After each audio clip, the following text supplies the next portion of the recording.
बुद्ध के एक शिष्य थे जिनका नाम चक्षुपाल था। चक्षु का मतलब होता है आँखें, पर चक्षुपाल अंधे थे। एक बार चक्षुपाल बुद्ध के दर्शन की इच्छा से जेतवन आश्रम पहुंचे और बुद्ध को अपना श्रद्धा प्रणाम देने के बाद से आश्रम में ही रुक गए। एक रात चक्षुपाल आश्रम के बाहर ध्यान में मग्न टहल रहे थे और चलते चलते उन्होंने जमीन पर चलने वाले कुछ कीड़ों और मकोड़ों को कुचलते हुए चल दिए। चक्षुपाल तो अंधे थे और वह जमीन पर चलने वाले उन कीड़ों को देख नहीं पाए। अगली सुबह जब आश्रम के दूसरे शिष्यों ने कीड़ों को मरे हुए देखा तो उन्होंने चक्षुपाल की शिकायत बुद्ध से जाकर की। बुद्ध ने जब शिष्यों की शिकायत सुनी तो उन्होंने उनसे पूछा कि क्या तुम लोगों ने चक्षुपाल को कीड़ों मकोड़ों को कुचलते अपनी आंखों से देखा? तो सभी शिष्यों ने मना कर दिया कि उन्होंने अपनी आंखों से तो कुछ नहीं देखा। तब बुद्ध ने कहा कि जैसे उन्होंने चक्षुपाल को कीड़ों को कुचलते अपनी आंखों से नहीं देखा, वैसे ही चक्षुपाल ने भी उन कीड़ों मकोड़ों को जमीन पर चलते हुए नहीं देखा था। इसीलिए चक्षुपाल इस पाप के दोषी नहीं है। बुद्ध ने शिष्यों को बताया कि चक्षुपाल एक अरहत है, अर्थात वह एक उन्नत आत्मा है। उन्हें आत्मज्ञान प्राप्त हो चुका है, अतः चक्षुपाल किसी भी प्राणी के प्रति हिंसा की भावना से कोई कर्म नहीं कर सकते।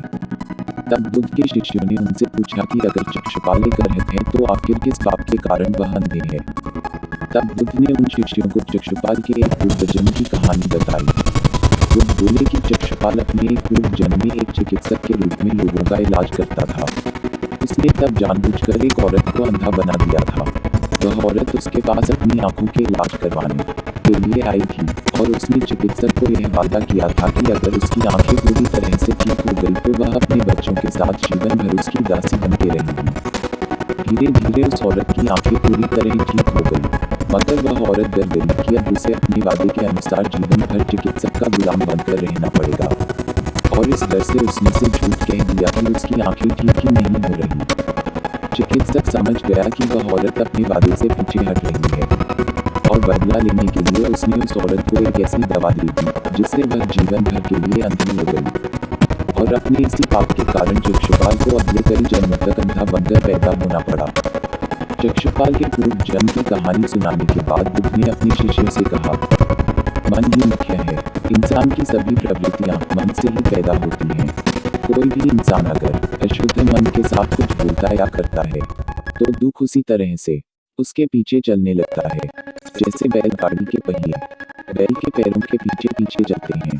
उद्धरण चिन्ह। उस दिन बुद्ध के उपदेश सुनने के बाद कई दूसरे शिष्य भी अरहत हो गए, अर्थात उन्हें भी आत्मज्ञान की प्राप्ति हो गई।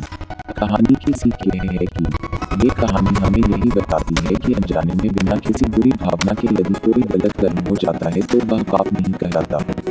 जैसे चक्षुपाल ने अनजाने में जीवों को कुचल देने का काम किया, वो पाप नहीं था क्योंकि उसने किसी गलत भावना से एक कर्म नहीं किया था। लेकिन अगर किसी बुरी भावना के चलते कोई किसी के साथ कुछ गलत करता है तो उसे उस गलत कर्म का फल लगातार दुख के रूप में भोगना ही पड़ता है। जैसे चक्षुपाल को भुगतना पड़ा, कई जन्मों तक उसे अंधा बन के पैदा होना पड़ा।